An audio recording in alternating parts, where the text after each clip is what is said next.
Anywhere you go, anywhere you go, you belong. ആൽപർ മെസ്റ്റിക് സംവിധാനം ചെയ്ത് 2023 ഇറങ്ങിയ ഒരു ടർക്കിഷ് ഹൊറർ ത്രില്ലർ ചിത്രമാണ് അയല വറുത്തതും കുബൂസും. Sorry, highly Bir ഐലെ കബൂസു. ഇതൊരു പ്രേതക്കഥയാണ്. ഒന്നല്ല രണ്ടല്ല, ഒരു ഫാമിലി മൊത്തം പ്രേതം. എന്നാൽ അവർ പ്രേതമാവാൻ ഒരൊറ്റൊരാളാണ് കാരണം. അതാണ് ട്വിസ്റ്റ്. എന്നാൽ ആ ട്വിസ്റ്റ് ഒന്നല്ല രണ്ട് മൂന്ന് വേദനിപ്പിക്കുന്ന കൊടൂര ട്വിസ്റ്റുകളുള്ള ചിത്രമാണിത്. ടർക്കിഷ് മൂവി ആയതിനാൽ ഈ ചിത്രം പേടിയുള്ളവർ ഒറ്റയ്ക്കിരുന്ന് ആരും കാണരുത്. കണ്ടാൽ ഒരു കരിഞ്ഞ പ്രേതം വന്ന് നിങ്ങളെ കടിക്കും. ചിത്രത്തിൻ്റെ ഓൺലൈനർ പറഞ്ഞ് ഒരു രസം കളയുന്നില്ല. അതിനാൽ തുടക്കം മുതൽ അവസാനം വരെ അതീവ സസ്പെൻസോട് കൂടി പാക്കലാമാ. അതിനു മുൻപ് പുതുതായി വന്ന കൂട്ടുകാർ സബ്സ്ക്രൈബ് ചെയ്യാൻ മറക്കല്ലേ. And on and all notification. ഈ ചിത്രം കീറി മുറിച്ചാൽ ചിത്രത്തിൻ്റെ തുടക്കത്തിൽ 1997 ബറാസ് എന്നൊരു ഗ്രാമത്തിൽ ഒരു പഴകിയ വീട്ടിൽ അണ്ടിപ്പോയ അണ്ണാനെ പോലെ ഇരിക്കുന്ന കമൽ എന്നൊരുത്തനെ കാണാം. എന്തൊരു വിധിയാണിത്! എനിക്കിത് സഹിക്കാൻ പറ്റുന്നില്ല. അതെങ്ങനെയാ ഞാൻ സ്നേഹിച്ച് കല്യാണം കഴിക്കണം എന്ന് കരുതിയ എൻ്റെ പെണ്ണിനെ എൻ്റെ ചേട്ടൻ കല്യാണം കഴിക്കുന്നത്? ഇത് ചതിയല്ലേ? ഈ ചതിക്ക് എൻ്റെ ചേട്ടൻ മറുപടി പറയണ്ടേ? തീർച്ചയായും അവൻ മറുപടി പറഞ്ഞേ ആകണം എന്നൊക്കെ പറഞ്ഞ് കമൽ അവൻ്റെ ബ്രദറിൻ്റെ ഫോട്ടോ ദേഷ്യത്തിൽ കീറിക്കളയുകയാണ്. അതേപോലെ ഇവൻ്റെ ബ്രദർ കല്യാണം കഴിച്ച ഖദീജയെ തിരിച്ച് ഇവന് തന്നെ, കമലിന് തന്നെ കിട്ടണം എന്ന് തീരുമാനിച്ച് ഒരു മന്ത്രവാദിനിയെ കണ്ട് താൻ സ്നേഹിച്ച പെണ്ണിനെ, ഖദീജയെ തിരിച്ച് എനിക്ക് തന്നെ കിട്ടാൻ എന്താ ചെയ്യേണ്ടത് എന്ന് ചോദിക്കുമ്പോൾ, നീ ആഗ്രഹിച്ചത് നിനക്ക് തന്നെ കിട്ടും. നിന്നെ ചതിച്ച നിന്റെ ചേട്ടൻ മരിക്കും. അതിനുശേഷം നിനക്കും ഖദീജയ്ക്കും കല്യാണം നടക്കും. എന്നാൽ അതിനുശേഷം നിനക്ക് ജനിക്കുന്ന ആദ്യത്തെ കുഞ്ഞിനെ, ആ കുഞ്ഞിക്ക് 7 വയസ്സാകുമ്പോൾ നീ കുഞ്ഞിനെ ജിന്നിന് സാത്താന് ബലി കൊടുക്കണം. എന്നാൽ മാത്രമേ ഖദീജയുമായി പിന്നീട് അങ്ങോട്ട് ജീവിക്കാൻ പറ്റൂ എന്നൊക്കെ മന്ത്രവാദിനി പറയുകയും അതിന് കമൽ സമ്മതിക്കുകയും ശേഷം മന്ത്രവാദിനി ആഭിചാര കൂടോത്രം ജീംബൂമ്പ ഒക്കെ ചെയ്ത് ഫലമായി കമലിൻ്റെ ബ്രദർ മരിച്ചു പോവുകയും അവൻ കെട്ടിയ ഖദീജയെ കമൽ കല്യാണം കഴിക്കുകയും ചെയ്തു. ഇതുവരെ എല്ലാം നല്ലതുപോലെ നടന്നു. എന്നാൽ കല്യാണം കഴിഞ്ഞ് ഉണ്ടാകുന്ന ആദ്യത്തെ കുട്ടിയെ 7ാമത്തെ വയസ്സിൽ ജിന്നിന് സാത്താന് ബലി കൊടുക്കണ്ടേ? അന്ന് ഖദീജയെ കിട്ടാൻ എല്ലാറ്റിനും സമ്മതിച്ചതാണ്. എന്നാൽ ഇപ്പോൾ തൻ്റെ മകനെ ബലി കൊടുക്കാൻ കമലിന് മനസ്സേ വരുന്നില്ല. എന്നെ കൊണ്ട് പറ്റില്ല എന്ന് പറഞ്ഞ് വിഷമിച്ച് ഇരിക്കുമ്പോൾ പെട്ടെന്ന് കമലിൻ്റെ ബ്രദറിൻ്റെ പ്രേതം വന്ന്, എന്നെ പറ്റിക്കാൻ നോക്കുകയാണോ? എനിക്ക് ബലിയായി നൽകാം എന്ന് പറഞ്ഞ നിൻ്റെ ആദ്യത്തെ കുട്ടിയെ ബലി അർപ്പിച്ചില്ലെങ്കിൽ നിന്റെ കുടുംബ അടക്കം ഞാൻ കത്തിക്കും എന്ന് പറഞ്ഞു പോവുകയാണ്. എന്ത് ചെയ്യണം എന്നറിയാതെ കമൽ നേരെ വീട്ടിലേക്ക് പോയി നോക്കുമ്പോൾ തൻ്റെ ഭാര്യ ഖദീജ കിടന്നുറങ്ങുകയാണ്. അവൾ ആണെങ്കിൽ 2ാമതായി ഗർഭിണിയാണ്. അവൾ അറിയാതെ ആദ്യത്തെ മകനായ സലീമിനെയും കൂട്ടി കമൽ നേരെ പുറത്തിറങ്ങി നടന്ന് ഒരു മരച്ചുവട്ടിൽ എത്തി നിൽക്കുമ്പോൾ, എന്തിനാ വാപ്പ നമ്മളിവിടെ വന്നത് എന്ന് സലീം ചോദിച്ചുകൊണ്ടേ ഇരിക്കുകയാണ്. കമലിൻ്റെ ചെവിയിലേക്ക് ആണെങ്കിൽ, ബലി നൽക്, നിന്റെ മകൻ എനിക്ക് ബലി നൽക് എന്ന് സാത്താൻ്റെ വോയിസ് കേട്ടുകൊണ്ടേയിരിക്കുകയാണ്. വേറെ വഴിയില്ലാതെ മകനെ കെട്ടിപ്പിടിച്ച് സ്നേഹപ്രകടനം ഒക്കെ ചെയ്ത് കഴുത്ത് ഞെരിച്ചോണ്ട്, എടാ മോനെ, നീ പേടിക്കണ്ട, നീ ഇപ്പോൾ മരിച്ചാലും വീണ്ടും നീ അമ്മയുടെ വയറ്റിൽ പുനർജനിക്കും. അതിനുശേഷം നമുക്ക് എല്ലാവർക്കും സുഖമായി ജീവിക്കാം. ഇത് വിധിയാണ് എന്ന് പറഞ്ഞ് സലീമിൻ്റെ കഴുത്ത് ഞെരിച്ച് കൊല്ലുകയും ചെയ്തു. അങ്ങനെ സാത്താന് ബലി അർപ്പിച്ച ശേഷം തൻ്റെ കുഞ്ഞിനെ താൻ തന്നെ തൻ്റെ കയ്യാൽ കൊന്നല്ലോ എന്നൊരു ഗിൽട്ടി ഫീലിങ്ങിൽ മനം നൊന്ത് ആ ദുഃഖം സഹിക്കാനാവാതെ കമലും അവിടെ തൂങ്ങി ആത്മഹത്യ ചെയ്യുകയും ചെയ്തു. തൻ്റെ ഭർത്താവും മകനും മരിച്ച കാര്യം ഖദീജയ്ക്ക് മനസ്സിലായപ്പോൾ അവൾ അലറിക്കരയുകയാണ്. കഥ ഇനിയാണ് ആരംഭിക്കുന്നത്. ഇപ്പോൾ 2022 ഇസ്താൻബുൾ എന്ന നഗരം. ഇവളാണ് നായിക ഹൈലി. എന്താടി മുൻപത്തെ പോലെ അമാനുഷികമായ സ്വപ്നമൊക്കെ ഇപ്പോഴും നിനക്ക് കാണുന്നുണ്ടോ? മരുന്ന് ഒക്കെ കഴിച്ചിട്ടും എന്തെങ്കിലും മാറ്റം ഉണ്ടോ എന്ന് ഫ്രണ്ടുകാരി ചോദിക്കുമ്പോൾ, ഇല്ലടി, മരുന്ന് എത്ര കഴിച്ചിട്ടും ഒരു കാര്യമില്ല. പേടിപ്പെടുത്തുന്ന സ്വപ്നം മനസ്സിലേക്ക് വന്നുകൊണ്ടേയിരിക്കുക. ശരി, നീ പേടിക്കണ്ട. കഴിഞ്ഞ ആഴ്ച എൻ്റെ ബാങ്കിലേക്ക് ഒരു കസ്റ്റമർ വന്നു. അവർക്കും നിന്നെപ്പോലെ എന്തൊക്കെയോ പ്രശ്നമുണ്ടായിരുന്നു. എന്നിട്ടവർ ഒരു മന്ത്രവാദിനി ലേഡിയെ പോയി കണ്ടു. അതിനുശേഷം അവരുടെ എല്ലാ പ്രശ്നവും തീർന്നു എന്ന് പറഞ്ഞു. അതിനാൽ ആ മന്ത്രവാദിനിയുടെ അഡ്രസ്സ് ഞാൻ വാങ്ങിവെച്ചു. നിനക്ക് വേണമെങ്കിൽ പറ, ഞാൻ തരാം. എന്നാൽ അതൊന്നും വേണ്ട, എല്ലാം ശരിയാകും എന്ന് പറഞ്ഞ് ഹൈലി നേരെ പോയി ലിഫ്റ്റിൽ കയറി പോകാൻ നിൽക്കുമ്പോൾ പെട്ടെന്ന് ലിഫ്റ്റ് പടപടാന്ന് കുലുങ്ങാൻ തുടങ്ങി. കറണ്ട് മിന്നി മിന്നി കട്ടാവുകയും ചെയ്തു. ഉടനെ ഫോണിലെ ടോർച്ച് കത്തിച്ച് ഭയന്ന് നിൽക്കുമ്പോൾ പെട്ടെന്ന് തുടക്കത്തിൽ കൊല്ലപ്പെട്ട സലീമിൻ്റെ പ്രേതം വന്ന് അവളെ ഭയപ്പെടുത്തി നിൽക്കുമ്പോൾ ഹൈലി പേടിച്ച് മൂത്രമൊഴിച്ച് അലറി കണ്ണ് തുറന്നു നോക്കുമ്പോൾ ഇപ്പോൾ പ്രേതത്തെ കാണാനില്ല. ഇതേപോലെയുള്ള അമാനുഷിക കാര്യങ്ങളാണ് ഹൈലിക്ക് ഇടയ്ക്കിടയ്ക്ക് നടന്നുകൊണ്ടിരിക്കുന്നത്. അങ്ങനെ ഹൈലി വീട്ടിലെത്തി തൻ്റെ ഹസ്ബൻഡിനോട് കാര്യങ്ങളെല്ലാം പറഞ്ഞെങ്കിലും അതൊന്നും ഹസ്ബൻഡ് വിശ്വസിക്കുന്നതേ ഇല്ല. നിനക്ക് എന്താടി പറ്റിയേ? എപ്പോൾ നോക്കിയാലും പ്രേതത്തെ കണ്ടു, പിശാച്ചിനെ കണ്ടു എന്ന് കിളിപ്പോയവളെ പോലെ പെരുമാറുന്നത് എന്തിനാ? മരുന്ന് കഴിക്കുന്നതല്ലേ, എല്ലാം ശരിയാവും എന്നൊക്കെ പറയുമ്പോൾ ഹൈലി ദേഷ്യത്തിൽ, ഇല്ല, എൻ്റെ പ്രശ്നം ഒരിക്കലും തീരില്ല. എന്താണെന്നറിയോ, ഞാൻ എൻ്റെ പ്രശ്നം നിങ്ങളോട് പറയുമ്പോൾ നിങ്ങളത് മൈൻഡ് ചെയ്യുന്നേ ഇല്ല. കെട്ടിയോണായിട്ടും നിങ്ങൾ എന്നെ സമാധാനിപ്പിക്കുന്നേ ഇല്ല. നിങ്ങളൊന്ന് മാറി നിൽക്ക് മനുഷ്യ എന്ന് പറഞ്ഞതും എന്ത് പറയണം എന്നറിയാതെ ഹസ്ബൻഡ് അവിടെ നിന്ന് പോവുകയും ചെയ്തു. അങ്ങനെ പിറ്റേ ദിവസം ഹൈലിയോട് ഫ്രണ്ടുകാരി ഒരു മന്ത്രവാദിനിയെ കുറിച്ച് പറഞ്ഞിരുന്നില്ലേ, ആ മന്ത്രവാദിനിയുടെ അഡ്രസ്സ് വാങ്ങി പോവുകയും ചെയ്തു. അവിടെ ആ മന്ത്രവാദിനി വീൽ ചെയറിൽ ഇരുന്നിട്ട് കത്തിക്കൊണ്ടിരിക്കുന്ന തീയെ നോക്കിക്കൊണ്ടിരിക്കുകയായിരുന്നു.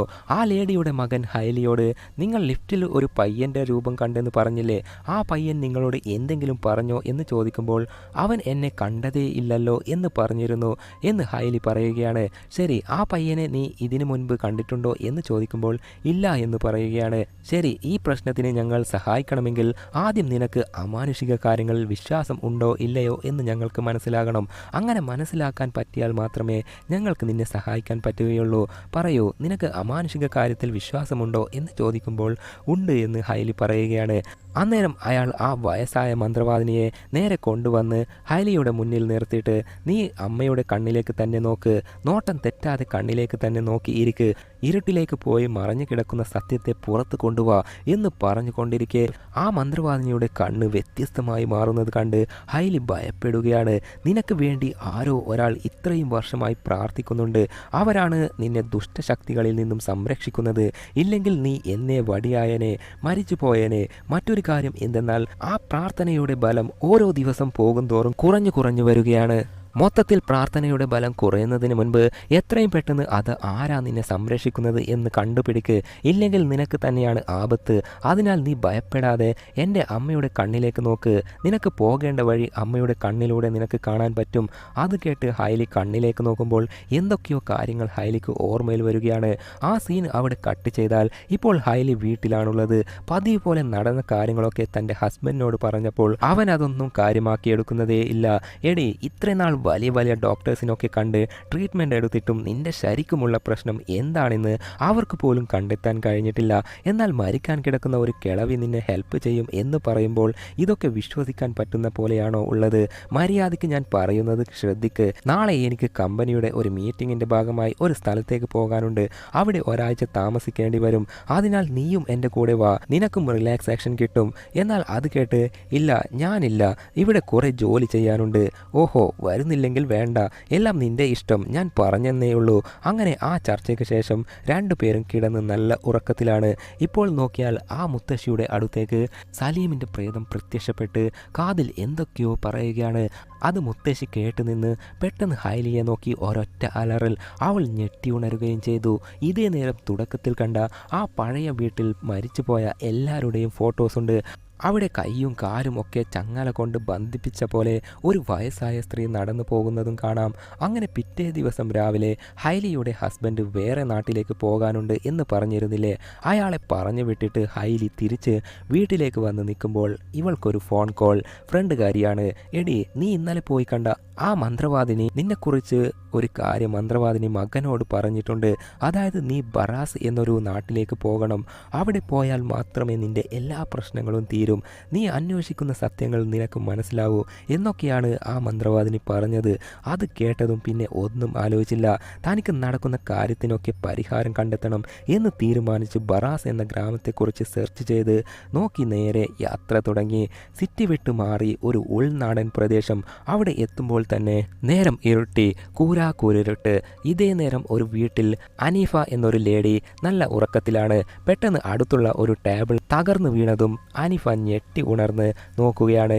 ഇതേ നേരം ഹൈലി വന്നിരിക്കുന്നത് തുടക്കത്തിൽ മരിച്ച കമലും മകൻ സലീമും താമസിച്ചിരുന്ന വീട്ടിലേക്കാണ്. ആ വീട് വാടക വീടാണിപ്പോൾ. അവളെ കൂട്ടിയിട്ട് വന്നത് ബിസോൾ എന്ന ഈ പയ്യനാണ്. ഈ വീട് ബിസോളിന്റെ ഒരു ഫാമിലി വീട് കൂടിയാണ്. ഞാൻ ഈ ഗ്രാമത്തിലേക്ക് വരുമ്പോൾ ഒരു മനുഷ്യരെയും കണ്ടില്ലല്ലോ, എല്ലാവരും എവിടെയാ പോയത്? അത് മേഡം, ഇവിടെ കുറെ പേരൊന്നും താമസമില്ല, കുറച്ചു പേർ മാത്രമേ താമസിക്കുന്നുള്ളൂ. ബാക്കിയുള്ളവരൊക്കെ ജീവിക്കാൻ വഴിയില്ലാതെ സിറ്റിയിലേക്ക് ജോലി നോക്കിപ്പോയി അവിടെ സെറ്റിലായി. ഞങ്ങൾ കുറച്ചു പേർ മാത്രമേ ഇവിടെയുള്ളൂ. ഈ വീടിന്റെ തൊട്ടപ്പുറത്ത് ഒരു ശ്മശാനം കൂടിയുണ്ട്. അതൊക്കെ പോട്ടെ, മാഡം എന്തിനാ ഈ ഗ്രാമത്തിൽ വന്ന് റൂം എടുത്തത് എന്ന് ചോദിക്കുമ്പോൾ അത് പിന്നെ ഞാനൊരു ജേർണലിസ്റ്റാണ്, ഈ ഗ്രാമത്തിൽ വന്ന് ഗ്രാമത്തെക്കുറിച്ച് എന്തെങ്കിലുമൊക്കെ കഥ എഴുതാനാണ് എന്നൊക്കെ ഹൈലി കള്ളം പറയുകയാണ്. ശരി മാഡം, താഴെയുള്ള ഈ റൂം മാത്രം നിങ്ങൾക്ക് ഉപയോഗിക്കാം, എന്നാൽ മേലെയുള്ള റൂമിലേക്ക് മാത്രം ഒരിക്കലും പോകരുത്. വേറെ എന്തെങ്കിലും ആവശ്യം ഉണ്ടെങ്കിൽ എന്നെ വിളിച്ചാൽ മതി എന്ന് പറഞ്ഞ് ബിസോൾ പോവുകയും ചെയ്തു. അയാൾ എന്തിനാ മുകളിൽ പോകാൻ പാടില്ല എന്ന് പറഞ്ഞത്? അവിടെ എന്താ ഉള്ളത് എന്നൊരു കൗതുകം തോന്നി. പതുക്കെ സ്റ്റെപ്പ് കയറി മേലെ പോയി നോക്കുമ്പോൾ അവിടെ എന്തോ തുണി കൊണ്ട് മൂടിയതായി കാണുകയാണ്. അതെന്താ സംഭവം എന്ന് വീണ്ടും കൗതുകം തോന്നി. എടുത്തു മാറ്റാൻ നോക്കുമ്പോൾ പെട്ടെന്ന് അവൾക്കൊരു ഫോൺ കോൾ. ഹസ്ബൻഡ് ആയിരുന്നു. അയാൾക്ക് ഇവൾ ഈ ഗ്രാമത്തിലേക്ക് വന്ന കാര്യമൊന്നും അറിയില്ല. എവിടെയാടി നീ, എന്താ ചെയ്യുന്നേ എന്ന് ചോദിക്കുമ്പോൾ ഞാൻ വീട്ടിൽ ഒറ്റയ്ക്ക് നിൽക്കാൻ പേടിയായിട്ട് എൻ്റെ ഫ്രണ്ടുകാരിയുടെ വീട്ടിലാ മനുഷ്യ എന്ന് കള്ളം പറയുകയാണ്. ഇതേ നേരം നസീർ എന്നൊരുത്തനെ കാണാം. നേരത്തെ ഒരു വയസ്സായ സ്ത്രീയെ ചങ്ങലക്കിട്ടതായി കണ്ടിരുന്നില്ലേ? ആ ലേഡിക്ക് ഒരു കണ്ണാടി കാണിച്ചിട്ട് നോക്ക്, നല്ലോണം നോക്ക്, നീ ചെയ്ത പാവത്തിന് ഇപ്പോൾ നീ ഏത് അവസ്ഥയിലാണെന്ന് നോക്ക്. ഇവിടെയുള്ള ഫോട്ടോ ഒക്കെ പല വർഷങ്ങളായി നിനക്ക് കാണാൻ വേണ്ടി വച്ചത് എന്തിനാണെന്ന് അറിയോ? നിന്റെ കൂടോത്തരം മൂലം എത്ര പേരാ മരിച്ചു പോയത്. അവരുടെ മരണവേദന നീ മറക്കാൻ പാടില്ല. അതിനാലാണ് നീ കാരണം മരിച്ചവരുടെ ഫോട്ടോ ഇവിടെ വച്ചിരിക്കുന്നത് എന്നൊക്കെ നസീർ സൈക്കോയെ പോലെ പറയുകയാണ്. ഇതേ നേരം ഹൈലിയെ കാണാം. അവൾ ഇനിയുള്ള കാഴ്ചകൾ നാളെ കാണാം എന്ന് തീരുമാനിച്ച് കിടന്ന് ഉറങ്ങാൻ നോക്കുമ്പോൾ ആരൊക്കെയോ മുകളിൽ നിന്നും താഴേക്ക് ഇറങ്ങി വരുന്ന ശബ്ദമൊക്കെ കേൾക്കാൻ തുടങ്ങി. ഞെട്ടി തിരിഞ്ഞു നോക്കുമ്പോൾ ദേ മരിച്ചുപോയ എല്ലാവരും, ആ ഫാമിലി അടക്കം അവിടെ നിൽക്കുന്നു. ഹൈലി ഭയന്ന് നിൽക്കുമ്പോൾ ആ ഫാമിലി പ്രേതങ്ങൾ ഹൈലിയെ ആക്രമിക്കാൻ ഭാവത്തിൽ വരുമ്പോൾ അവൾ ജീവനും കൊണ്ട് വീട്ടിൽ നിന്ന് ഇറങ്ങി ആ വിജനമായ കാട്ടുവഴിയിലൂടെ ഓടാൻ തുടങ്ങി.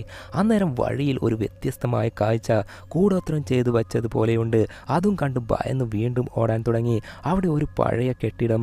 അതിൽ നിന്നും എന്നെ എന്തിനാ എല്ലാവരും കഷ്ടപ്പെടുത്തുന്നത്, എന്നെ എന്തിനാ എല്ലാവരും കഷ്ടപ്പെടുത്തുന്നത് എന്ന് ഒരു ലേഡിയുടെ വോയിസ് വന്നുകൊണ്ടേയിരിക്കുകയാണ്. അത് നസീർ ചങ്ങലക്കിട്ട് അടച്ചു വച്ചിരിക്കുന്ന ആ വയസ്സായ സ്ത്രീയുടേതാണ്.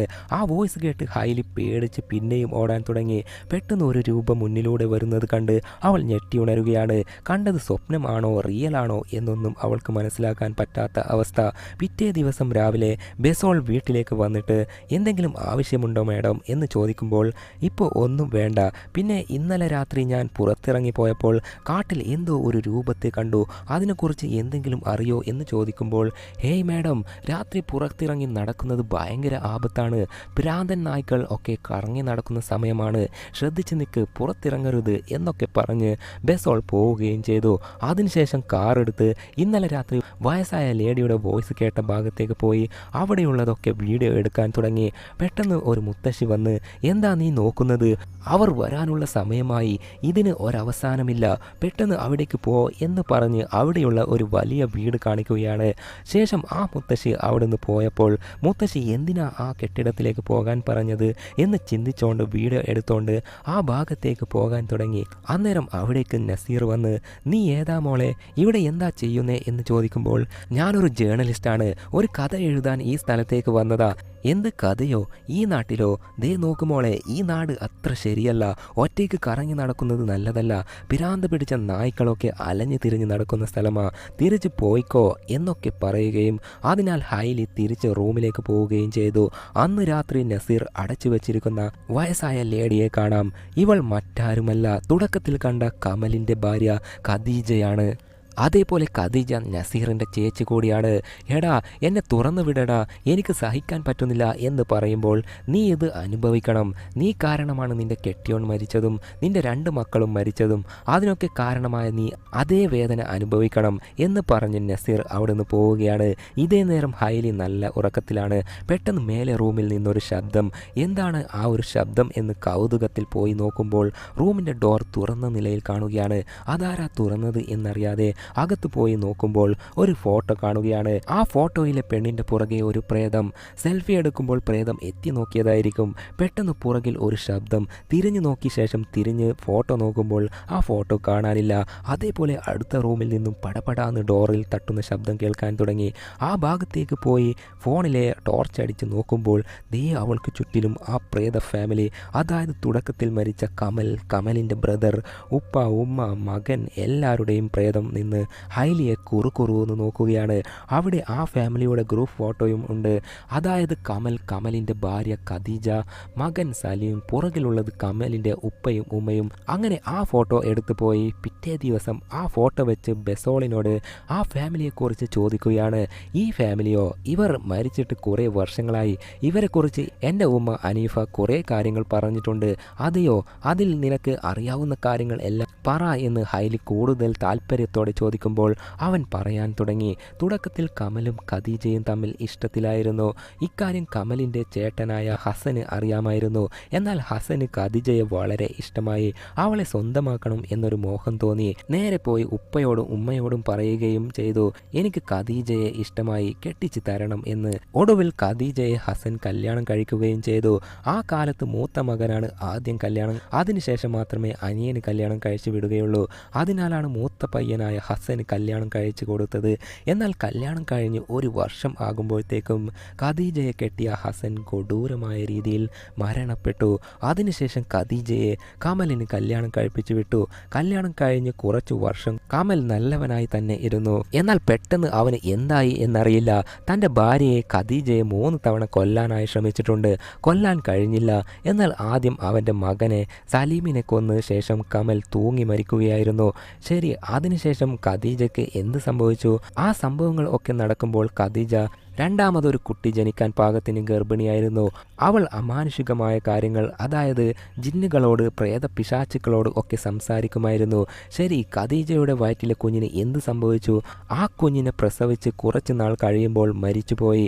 ശേഷം ആദ്യത്തെ കുട്ടി ആയ സലീമിൻ്റെ ബോഡി പുതച്ച സ്ഥലത്ത് തന്നെ രണ്ടാമത്തെ കുട്ടിയെയും കുഴിച്ചു മൂടി. അവസാനം ഖദീജയ്ക്ക് എന്തായി എന്ന് ചോദിക്കുമ്പോൾ ഖദീജ കൂടോത്രം ഒക്കെ ചെയ്യുമായിരുന്നു. അതിനാലാണ് ആദ്യത്തെ ഭർത്താവ് ഹസൻ കൊടൂരമായി കൊല്ലപ്പെട്ടത്.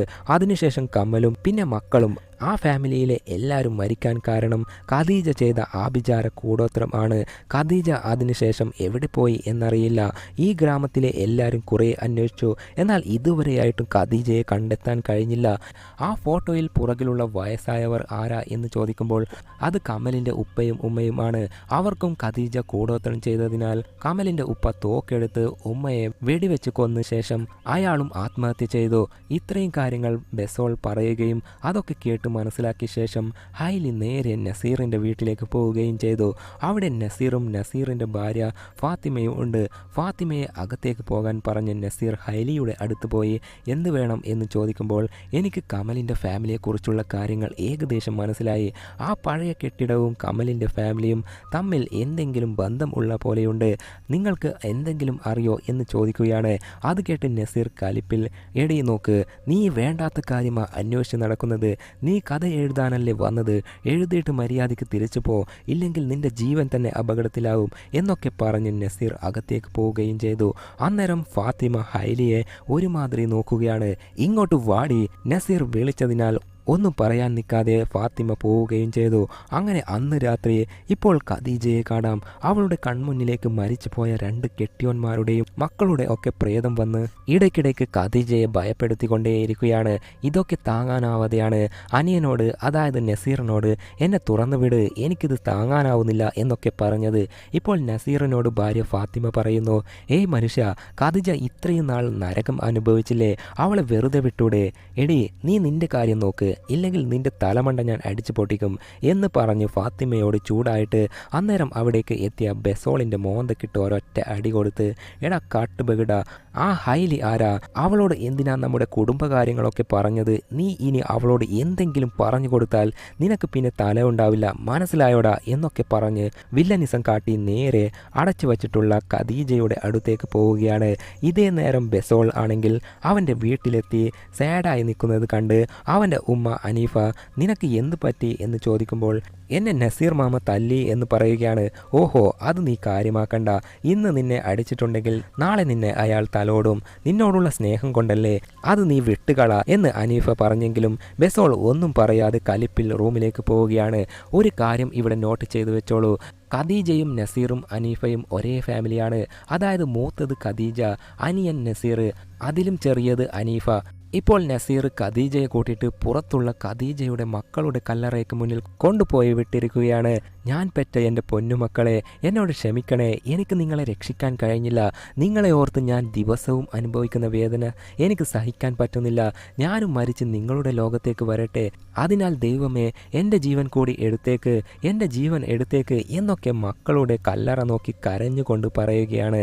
അതൊക്കെ കണ്ട് മതി മതി, ഇന്ന് കരഞ്ഞത് മതി, വാ തിരിച്ചു പോകാം എന്ന് പറഞ്ഞ് നസീർ ഖദീജയെ തിരിച്ച് കെട്ടിടത്തിൻ്റെ ബേസ്മെൻറ്റിൽ കൊണ്ടുപോയി അടച്ചിട്ട് തിരിച്ച് വീട്ടിലേക്ക് പോയിക്കൊണ്ടിരിക്കെ നോക്കിയാൽ ദേ ഒരു വശത്ത് കറുത്ത തുണി മൂടി ആരോ നിൽക്കുന്നു. എന്നാൽ നസീർ മുന്നോട്ട് നോക്കിയിട്ട് വീണ്ടും അവിടെ നോക്കുമ്പോൾ ആ രൂപത്തെ കാണാനില്ല. പെട്ടെന്ന് നടന്നു കൊണ്ടിരുന്ന നസീർ ഒരു ശവക്കുഴിയിൽ നിൽക്കുന്ന പോലെയുണ്ട്. ആ കുഴിയിൽ ചുറ്റിലും മനുഷ്യരുടെ എല്ലും കൊട്ടും ഒക്കെ ഉണ്ട്. ഭയന്ന് വിറച്ച് കുഴിയിൽ നിന്ന് പുറത്ത് ചാടാൻ നോക്കുമ്പോൾ ദേ മുന്നിൽ ആ കറുത്ത രൂപം, അത് പ്രേതം തന്നെ. എന്ത് ചെയ്യും? ആകെ ഭയന്ന് പിറുപിറുത്തുകൊണ്ട് എത്തി നോക്കുമ്പോൾ അതിനെ കാണാനില്ല. ഹൗ, രക്ഷപ്പെട്ടു, ഇനി പോകാം എന്ന് കരുതി കയറാൻ നോക്കുമ്പോൾ ദേ ആ രൂപം വീണ്ടും തുള്ളിച്ചാടി വരുന്നു. ഭയന്ന് മുള്ളി നിൽക്കുമ്പോൾ ആ രൂപം കുഴിയിൽ ചാടി നിന്ന് അവിടെയുള്ള മനുഷ്യരുടെ എല്ലുകൾ മാന്തിയെടുത്ത് കരിഞ്ഞ മുഖമുള്ള ആ പ്രേതം നസീറിനെ തുറിച്ചു നോക്കുമ്പോൾ ഭയന്ന് അലറി കണ്ണ് തുറന്നു നോക്കുമ്പോൾ ആ പ്രേതത്തെ കാണാനില്ല. അതൊക്കെ നസീറിന് തോന്നിയ ഒരു തോന്നൽ, ഇല്യൂഷൻ മാത്രമായിരുന്നു. ഇനി ഇല്യൂഷൻ തന്നെയാണോ അതോ ഏതെങ്കിലും പ്രേതത്തിൻ്റെ കളിയാണോ എന്നൊന്നും അറിയാതെ നസീർ പോവുകയാണ്. ഇതേ നേരം ബെസോളിൻ്റെ ഉമ്മ അനീഫ കിടന്നുറങ്ങുമ്പോൾ പെട്ടെന്ന് അനീഫയ്ക്ക് ഒരുപാട് കൊടൂരമായ പേടിപ്പെടുത്തുന്ന ഇല്യൂഷൻസ് വരികയാണ്. അതൊക്കെ കണ്ട് ഭയന്ന് അനീഫ ഞെട്ടി ഉണർന്ന് ഇരിക്കുകയാണ്. ഇതേ നേരം കിടന്നിട്ടുള്ള ഹൈലിക്കും എന്തോ ഒരു ശബ്ദം കേട്ട് എഴുന്നേറ്റ് പോയി നോക്കുമ്പോൾ മുൻപ് ഒരു തുണി കൊണ്ട് മൂടിയ സ്ഥലം ഇല്ലേ, ആ സ്ഥലം നോക്കിയാൽ എന്തോ ശ്വസിക്കുന്ന പോലെ ആടിക്കൊണ്ടിരിക്കുകയാണ്. അത് കണ്ട് ഭയന്നു പുറകോട്ട് നടന്നതും പടിത്തട്ടിൽ നിന്നും അവൾ താഴേക്ക് ഉരുണ്ടു വീഴുകയും ചെയ്തു.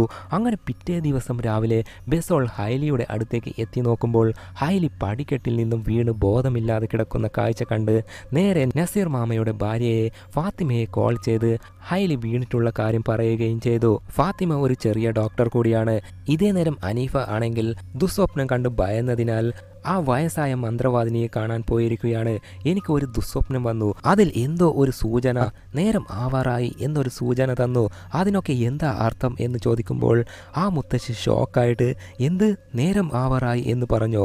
സർവനാശം, ഇനി എൻ്റെ വീടിൻ്റെ അയലത്ത് പോലും വന്നേക്കരുത്. ജിന്ന് ആ ബലയിൽ തൃപ്തനല്ല. ഞാൻ പറഞ്ഞ കാര്യങ്ങൾ നീ അതേപോലെ ചെയ്തില്ല, അതിനാൽ നമ്മൾ എല്ലാവരും മരിക്കാൻ പോവുകയാ എന്നൊക്കെ മന്ത്രവാദിനി മുത്തശ്ശി പറയുകയാണ്. ഇതേ നേരം ഹൈലിയെ ഫാത്തിമ ചികിത്സിക്കും. അപ്പോഴാണ് ഹൈലിയുടെ കയ്യിൽ ഒരു വ്യത്യസ്തമായ തയമ്പ് കാണുന്നത്. അത് കണ്ട് എന്തു പറ്റി എന്നറിയില്ല. ഫാത്തിമ വെപ്രാളപ്പെട്ട് വീട് വിട്ട് പുറത്തു പോവുകയാണ്. അതേപോലെ ഫാത്തിമ എന്തിനാ തയമ്പ് കണ്ടിട്ട് ഓടിപ്പോയത് എന്ന് ഹൈലിക്കും അറിയില്ല.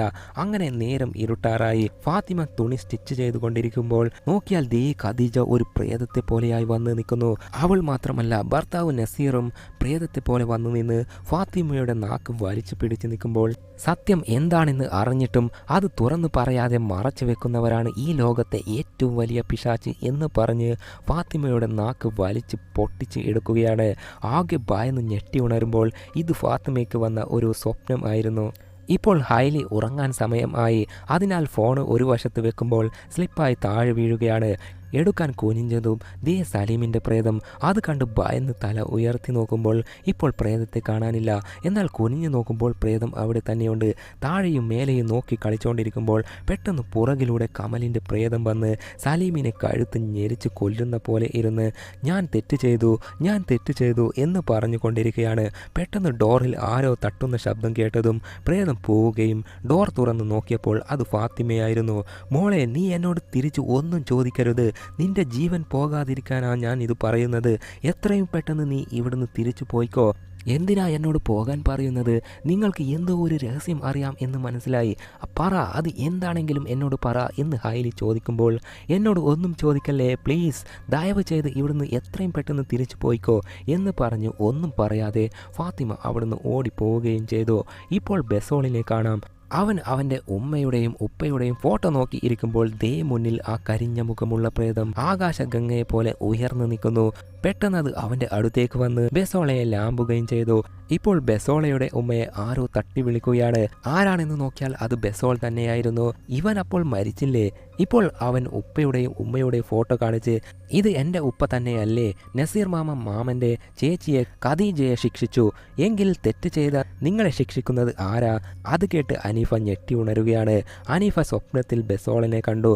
അതിനാൽ ഭയന്ന് മകന് എന്തു പറ്റി എന്ന് പോയി നോക്കുമ്പോൾ യഥാർത്ഥത്തിൽ ബെസോൾ മരിച്ചു കിടക്കുകയായിരുന്നു. അവനെ കരിഞ്ഞ പ്രേതം നേരത്തെ കൊലപ്പെടുത്തിയിരുന്നു.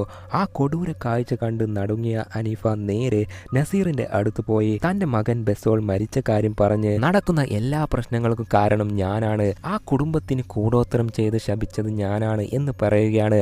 അത് കേട്ട് നസീർ ആശ്ചര്യത്തോടെ എന്താ നീ പറഞ്ഞു വരുന്നത് എന്ന് ചോദിക്കുമ്പോൾ ഇപ്പോഴാണ് ഓരോ ട്വിസ്റ്റും റിവീലാവാൻ പോകുന്നത്. കമലിന്റെ ചേട്ടനായ ഹസനെ നസീറിന്റെ പെങ്ങളായ അനീഫ പ്രണയിച്ചിരുന്നു. ആ പ്രണയം ഡിങ്കോൾഫ് വരെ എത്തി. രണ്ടുപേരും സ്ട്രോങ് റിലേഷൻഷിപ്പിലാണെന്ന കാര്യം അനീഫ തൻ്റെ ചേച്ചിയായ ഖദീജയോട് പറഞ്ഞു. ഖദീജയ്ക്കും സന്തോഷമായിരുന്നു. എന്തെന്നാൽ ആ സമയത്ത് ഖദീജ തൻ്റെ അനിയത്തി അനീഫ സ്നേഹിക്കുന്ന ഹസന്റെ അനിയനായ കമലിനെ പ്രണയിക്കുന്ന സമയമായിരുന്നു. ഖദീജ കമലിനെ പ്രണയിക്കുന്ന സമയമായിരുന്നു. അതിനാൽ അനീഫയും ഖദീജയും ഒരേ വീട്ടിലേക്കായിരിക്കും കല്യാണം കഴിഞ്ഞ് ജീവിക്കാൻ പോകുന്നത്. അതൊക്കെ ഓർത്ത് സന്തോഷത്തിലായിരുന്നു. അപ്പോഴാണ് ഞരമ്പനായ ഹസന് തൻ്റെ അനിയൻ സ്നേഹിക്കുന്ന ഖദീജയെ കണ്ട് ഖദീജയുടെ സൗന്ദര്യത്തിൽ മയങ്ങി ഖദീജയെ എനിക്ക് സ്വന്തമാക്കണം എന്നൊരു മോഹം തോന്നിയതും ശേഷം ഹസൻ അനീഫയെ തേച്ച് ബ്രേക്കപ്പ് ചെയ്ത് നേരെ ഉപ്പയുടെയും ഉമ്മയുടെയും അടുത്ത് പോയി തനിക്ക് ഖദീജയെ ഇഷ്ടമാണെന്നും കല്യാണം കഴിക്കാൻ താല്പര്യം ഉണ്ടെന്ന് പറഞ്ഞു. അതിനാൽ ഹസന്റെ ഉപ്പയും ഉമ്മയും തീരുമാനം എടുത്തത് നമ്മുടെ മൂത്ത മകൻ ഹസനല്ലേ, അവന്റെ ഇഷ്ടപ്രകാരം കല്യാണം നടത്താം, അതിനുശേഷം കമലിന്റെ കല്യാണം നടത്താം എന്നായിരുന്നു. അന്നകാലത്ത് വീട്ടിലെ വലിയവർ പറയുന്നതാണ് നടക്കുക.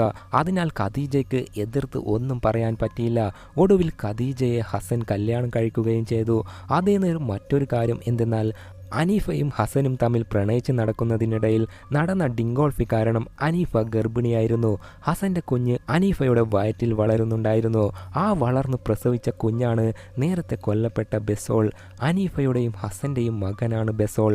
അതേപോലെ എന്നെ ഗർഭിണിയാക്കി ഒഴിവാക്കിയിട്ട് ഖദീജയെ കെട്ടിയ ഹസന്റെ മേൽ എനിക്കുള്ള പക പോലെ തന്നെ ഹസന്റെ മേൽ കമലിനും ഉണ്ടായിരുന്നു.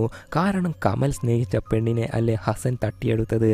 അന്ന് ഖദീജയുടെയും ഹസന്റെയും കല്യാണം കഴിയുമ്പോൾ അവിടെ വെച്ച് തന്നെ വെട്ടിക്കൊല്ലാനുള്ള ദേഷ്യം എനിക്കുണ്ടായിരുന്നു. എന്നാൽ ഒറ്റയടിക്ക് തീരുന്നതിൽ ഒരു സാറ്റിസ്ഫാക്ഷൻ ഇല്ല. നരകിച്ച് തീരണം എന്ന് തീരുമാനിച്ച് ഞാൻ കമലിനെ കൂട്ടി മന്ത്രവാദിനിയെ കാണാൻ പോയി. കമലിന് ഖദീജയെ തിരിച്ചു കിട്ടണം എന്നായിരുന്നു അവൻ്റെ ആഗ്രഹം. അന്നേരം ആ മന്ത്രവാദിനി പറഞ്ഞു, നിന്റെ ചേട്ടൻ ഹസൻ മരിക്കും, പകരം ഖദീജയെ നിനക്ക് തിരിച്ചു കിട്ടും. എന്നാൽ നിനക്ക് ജനിക്കുന്ന ആദ്യത്തെ കുഞ്ഞിന് 7 വയസ്സാകുമ്പോൾ ജിന്നിന് നീ ബലി കൊടുക്കണം. അങ്ങനെ ചെയ്താൽ മാത്രമേ നിനക്ക് കിട്ടിയ ജീവിതം നിലനിൽക്കൂ. അത് കേട്ട് ഖദീജയെ കിട്ടുമല്ലോ എന്നോർത്ത് അതിന് സമ്മതിക്കുകയായിരുന്നു കമൽ. അങ്ങനെ കൂടോത്രം ചെയ്ത് ഹസനെ കൊലപ്പെടുത്തി കമൽ ഖദീജയെ കല്യാണം കഴിച്ചു. അതോടെ ഖദീജയും കമലും സന്തോഷത്തോടെ ജീവിക്കാൻ തുടങ്ങി. എന്നാൽ അനീഫയ്ക്ക് തൻ്റെ സ്നേഹിതനെ ഹസനെ നഷ്ടമായില്ലേ? എല്ലാറ്റിനും കാരണം ഖദീജയോട് ഹസന് തോന്നിയ കാമം ആയിരുന്നു. അതായത് അനീഫ ചിന്തിച്ചത് എല്ലാറ്റിനും കാരണം ഖദീജയാണ് എന്നാണ്. അതിനാൽ ഖദീജയുടെ സന്തോഷകരമായ ജീവിതം കാണുമ്പോഴൊക്കെ അനീഫയ്ക്ക് ഖദീജയുടെ മേൽ ദേഷ്യം കൂടിക്കൂടി വന്നു. എന്നെ ദുഃഖത്തിലാക്കിയിട്ട് അവൾ അങ്ങനെ സന്തോഷിക്കണ്ട എന്ന് തീരുമാനിച്ച് അനീഫ മറ്റൊരു കൊടൂര കാര്യം കൂടി ചെയ്തിരുന്നു. എന്തെന്നാൽ അന്ന് കമൽ തൻ്റെ മകന് 7 വയസ്സായപ്പോൾ ജിന്നിന് മകനെ ബലി കൊടുത്ത് മനംനൊന്ത് ആത്മഹത്യ ചെയ്തിരുന്നില്ലേ? അതിനുശേഷം അവർ രണ്ടുപേരും മരിക്കാൻ കാരണം ഖദീജയാണ്. ഖദീജ കൂടോത്രം ചെയ്താണ് അവളുടെ ഭർത്താവിനെയും മകനെയും മകനെയും കൊന്നത്. ഹസനും മരിക്കാൻ കാരണം ഖദീജയാണ്. അവളുടെ കൂടോത്തരമാണ് എല്ലാറ്റിനും കാരണം. അവൾ ജിന്നുകളുമായി സംസാരിക്കുന്നവളാണ്, ദൈവത്തിന് എതിരെ നിൽക്കുന്നവളാണ് എന്നൊക്കെ ഖദീജയെ പറ്റി അനീഫ അവളുടെ ബ്രദറായ നസീറിനോട് പോയി കള്ളം പറഞ്ഞ് വിശ്വസിപ്പിക്കുകയായിരുന്നു. അതിനുശേഷം ഓഹോ, അപ്പോൾ എല്ലാ പ്രശ്നങ്ങൾക്ക് കാരണം നമ്മുടെ ചേച്ചി ഖദീജ ആണല്ലേ, അവൾ തെറ്റ് ചെയ്തു, ഖദീജ തെറ്റ് ചെയ്തു, അവൾ ചെയ്ത തെറ്റിന് അവൾ ശിക്ഷിക്കപ്പെടണം എന്ന് നസീർ പറഞ്ഞ് നേരെ പോയി ഖദീജയെ പിടിച്ച് അവളുടെ കയ്യിലും കാലിലും ചങ്ങാലയിട്ട് ആരും കാണാതെ ആ ഒഴിഞ്ഞ കെട്ടിടത്തിൽ കൊണ്ടുപോയി ബേസ്മെന്റിൽ അടച്ചിടുകയായിരുന്നു. എന്നിട്ട് ചുമരിൽ മൊത്തം മരിച്ച എല്ലാവരുടെയും ഫോട്ടോസ് ഒട്ടിച്ചു വെച്ച് എങ്ങോട്ട് തിരിഞ്ഞാലും ഖദീജയുടെ മരിച്ചുപോയ ഭർത്താക്കന്മാരുടെയും മക്കളുടെയും ഫോട്ടോ കണ്ട് കണ്ട് വിഷമിച്ച് ദുഃഖിച്ച് കരഞ്ഞ് വേദന അനുഭവിക്കുകയായിരുന്നു ഖദീജ. ഖദീജ ഒരു പാവം നിരപരാധിയാണ്. എല്ലാ കാര്യവും അനീഫ ഇപ്പോൾ നസീറിനോട് തുറന്നു പറയുകയും ചെയ്തു. അത് കേട്ട നസീറിന് അടിമുടി ദേഷ്യവും സങ്കടവും ഒക്കെ വന്ന്, എടി കാട്ടുമയിര്, എല്ലാറ്റിനും കാരണം നീയാണല്ലേ, നീ ചെയ്ത തെറ്റിന് ഞാൻ അവളെ ശിക്ഷിച്ചു, ഇപ്പോൾ ഞാനും തെറ്റുകാരനായി, നിനക്ക് എന്തിൻ്റെ കേടായിരുന്നു കുരുപ്പ്, ഈ ശാപം ഒരിക്കലും അവസാനിക്കില്ല, നീ കാരണം എത്ര പേർ മരിച്ചു എന്നറിയോ എന്നൊക്കെ പറഞ്ഞ് ദേഷ്യപ്പെടുമ്പോൾ അനീഫ ഇപ്പോൾ മറ്റൊരു കാര്യം കൂടി പറയുകയാണ്. അതായത് കുറച്ചു മുൻപ് ഇവൾക്ക് ഒരു കൊടൂരമായ സ്വപ്നം കണ്ടിട്ട് ഭയന്ന് മന്ത്രവാദിനിയെ കാണാൻ പോയിരുന്നില്ലേ, അന്നേരം മന്ത്രവാദിനി പറഞ്ഞിരുന്നില്ലേ, ബലി കൊടുത്തത് ജിന്നിന് തൃപ്തി ആയിട്ടില്ല, ഞാൻ പറഞ്ഞ കാര്യം അതേപോലെ നീ ചെയ്തിട്ടില്ല എന്നൊക്കെ പറഞ്ഞിരുന്നില്ലേ. അതിൻ്റെ കാരണം എന്താണെന്ന് ഇപ്പോഴാണ് ഫാത്തിമ ഇടയിൽ കയറി പറയുന്നത്. ആ ട്വിസ്റ്റ് എന്തെന്നാൽ ജിന്നിന് ബലി കൊടുത്ത ആദ്യത്തെ കുട്ടി സലീം അവൻ കമലിൻ്റെ മകനല്ല, ഖദീജയെ ആദ്യം കല്യാണം കഴിച്ച ഹസൻ്റെ മകനാണ്. കമലിൻ്റെ ആദ്യത്തെ കുഞ്ഞിനെയാണ് ജിന്നിന് ബലി നൽകാം എന്ന് പറഞ്ഞത്, എന്നാൽ നൽകിയതോ ഹസൻ്റെ ആദ്യത്തെ മകനെയാണ്. ഖദീജയെ കമൽ കെട്ടുന്നതിന് മുൻപ് ഹസനാണല്ലോ ഖദീജയെ കെട്ടിയത്. ഖദീജയും ഹസനും ഒരുമിച്ച് ജീവിച്ച ആ ഒരു വർഷത്തിൽ നടന്ന ഡിങ്കോൾഫിയിൽ ഖദീജ ഗർഭിണിയായിരുന്നു. അക്കാര്യം അറിയാതെയാണ് കമൽ ഖദീജയെ വീണ്ടും കല്യാണം കഴിച്ചത്. നിങ്ങളെല്ലാവരും കൂടി ആ പാവം ഖദീജയെ ഇത്രയും നാൾ ബേസ്മെന്റിലിട്ട് നരകിപ്പിക്കുകയായിരുന്നില്ലേ, നിങ്ങളൊക്കെ നരകത്തിലേ പോയി തീരൂ എന്ന് പറഞ്ഞ് ഫാത്തിമ അവിടുന്ന് പോവുകയാണ്. ഇപ്പോൾ ഹൈലിക്ക് ആ വീടിൻ്റെ മുകളിൽ നിന്നും എന്തൊക്കെയോ ശബ്ദങ്ങൾ കേൾക്കാൻ തുടങ്ങി. മെല്ലെ മെല്ലെ ആ ഭാഗത്തേക്ക് പോയി നിൽക്കുമ്പോൾ ഇപ്പോഴാണ് അവൾക്ക് എല്ലാ സത്യങ്ങളും മനസ്സിലാവുന്നത്. എങ്ങനെയെന്ന് വെച്ചാൽ പെട്ടെന്ന് മുന്നിലുള്ള ഡോർ തനിയെ തുറന്ന് നടന്ന എല്ലാ കാര്യങ്ങളും കൺമുന്നിൽ പ്രത്യക്ഷപ്പെടാൻ തുടങ്ങി. ഖദീജയ്ക്ക് രണ്ടാമതായി ഒരു കുഞ്ഞുകൂടി ജനിക്കുന്നു. ആ കുഞ്ഞിൻ്റെ കയ്യിൽ ഒരു തയമ്പ് കാണാം. അതേ തയമ്പാണ് ഹൈലിയുടെ കയ്യിലുള്ളത്. അതിനർത്ഥം ഹൈലി ഖദീജയുടെയും കമലിൻ്റെയും മകളാണ്. അവിടെ മറ്റൊരു ഡോർ കൂടി ഓപ്പൺ ആവുമ്പോൾ അവിടെ അനീഫ നസീറിൻ്റെ അടുത്ത് പോയിട്ട് നടന്ന എല്ലാ പ്രശ്നങ്ങൾക്കും കാരണം ഖദീജയാണ്, ഖദീജ കൂടോത്രം ചെയ്താണ് എല്ലാരെയും കൊന്നത് എന്ന് കള്ളം പറഞ്ഞിരുന്നില്ലേ, ആ ഫ്ലാഷ് ബാക്ക് ആണ് ആ ഡോറിൽ ഹൈലിക്ക് മുന്നിൽ പ്രത്യക്ഷപ്പെടുന്നത്. അതിനുശേഷം ഹൈലി ജനിച്ചതിന് ശേഷം കൂടോത്രം ചെയ്ത ഒരുത്തിയുടെ കുഞ്ഞ് ഈ വീട്ടിൽ ഉണ്ടാവാൻ പാടില്ല എന്ന് പറഞ്ഞ് നസീർ പിഞ്ചു കുഞ്ഞായിരുന്ന ഹൈലിയെ പിടിച്ചു വാങ്ങി ഖദീജയെ അടിച്ചിട്ട് കുഞ്ഞായിരുന്ന ഹൈലിയെ കൊല്ലാനായി കൊണ്ടുപോയിരുന്നു. കമലിൻ്റെ ഉപ്പയും ഉമ്മയും ഉണ്ടല്ലോ, ഉപ്പ ആണെങ്കിൽ തോക്കെടുത്ത് ഉമ്മയെ കൊന്നിട്ട് ഉപ്പയും സ്വയം വെടിവെച്ച് ആത്മഹത്യ ചെയ്തു.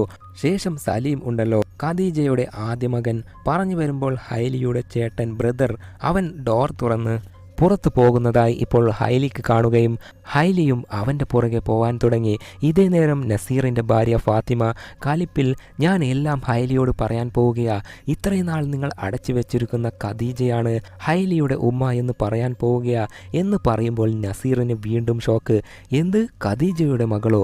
ഇപ്പോൾ ഒരു ഫ്ലാഷ് ബാക്ക്. അതിൽ ഖദീജയുടെ ആ പിഞ്ചു കുഞ്ഞിനെ ഹൈലിയെ നസീർ കൊല്ലാനായി കൊണ്ടുപോയിരുന്നു. സലീമിനെ കുഴിച്ചു മൂടിയ സ്ഥലത്ത് കുഞ്ഞിനെയും കുഴിച്ചു മൂടാം എന്ന് പ്ലാൻ ചെയ്യുമ്പോൾ അവിടേക്ക് ഫാത്തിമ ഓടിയെത്തി, ഏയ് മനുഷ്യ, ഒരു കുഞ്ഞിനെ കൊന്ന് നിങ്ങൾ ശാപം വാങ്ങണ്ട, ഞാൻ തന്നെ അതിനെ കൊല്ലാം എന്ന് പറഞ്ഞ് കുഞ്ഞിനെ കൊണ്ടുപോയി ഒരു മരച്ചുവട്ടിൽ കിടത്തിയ ശേഷം കുഞ്ഞിനെ കൊന്നു എന്ന് നസീറിനോട് കള്ളം പറയുകയായിരുന്നു. മരച്ചുവട്ടിൽ നിന്നും ഹൈലിയെ ഒരു ഫാമിലിക്ക് കിട്ടുകയും അവർ എടുത്ത് വളർത്തിയത് കൊണ്ടാണ് ഹൈലി ഇപ്പോഴും ജീവനോടെ ഉള്ളത്. ആ ഫ്ലാഷ് ബാക്ക് കേട്ട് കലിപ്പിലായ നസീർ, എനിക്കറിയാതെ എന്നെ പറ്റിച്ചാണല്ലേ നീ ഇത്രയും കാര്യങ്ങൾ ചെയ്തത് എന്ന് പറഞ്ഞ് നസീർ ഫാത്തിമയുടെ കഴുത്ത് ഞെരിച്ച് കൊലപ്പെടുത്തുകയും ചെയ്തു. പെട്ടെന്ന് കരിഞ്ഞ പ്രേതം വന്ന് നസീറിനെ തൂക്കി എറിയുകയാണ്. അന്നേരം ഹൈലി പിശാച്ച് പിടിച്ചവളെ പോലെ നടക്കുന്നത് പോലെ നസീർ കാണുകയാണ്. അതേപോലെ കമലിന്റെ പ്രേതം വന്ന് ബലി നൽകിയിട്ടില്ല, പെട്ടെന്ന് ഹൈലിയെ കൊല്ല്, അവളാണ് ആദ്യത്തെ കുട്ടി എന്ന് പറഞ്ഞ് കയറ് വീശി എറിയുകയാണ്. അതായത് മന്ത്രവാദിൻ കമലിനോട് പറഞ്ഞിരുന്നില്ലേ, നിനക്ക് പിറന്ന ആദ്യത്തെ കുഞ്ഞിനെ 7ാമത്തെ വയസ്സാവുമ്പോൾ ബലി കൊടുക്കണം എന്ന് പറഞ്ഞിരുന്നില്ലേ. എന്നാൽ അവൻ സലീം ഹസന്റെ മകനാണ് എന്നറിയാതെ അത് തന്റെ മകനാണ് എന്ന് വിശ്വസിച്ചാണ് ജിന്നിന് ബലി നൽകിയത്. അതിനാലാണ് ജിന്ന് കലിപ്പിൽ ബാക്കിയുള്ള ഓരോരുത്തരെയും കൊലപ്പെടുത്തിയത്. കണക്ക് വെച്ച് നോക്കുമ്പോൾ കമലിന് പിറന്ന ആദ്യത്തെ കുട്ടി ഹൈലിയാണ്, ജിന്നിന് ബലി നൽകേണ്ടിയിരുന്ന കുട്ടി ഹൈലിയെയാണ്. അതിനാലാണ് ഇടയ്ക്കിടയ്ക്ക് ജിന്നുകൾ ഹൈലിയെ ഭയപ്പെടുത്തിക്കൊണ്ടിരുന്നത്.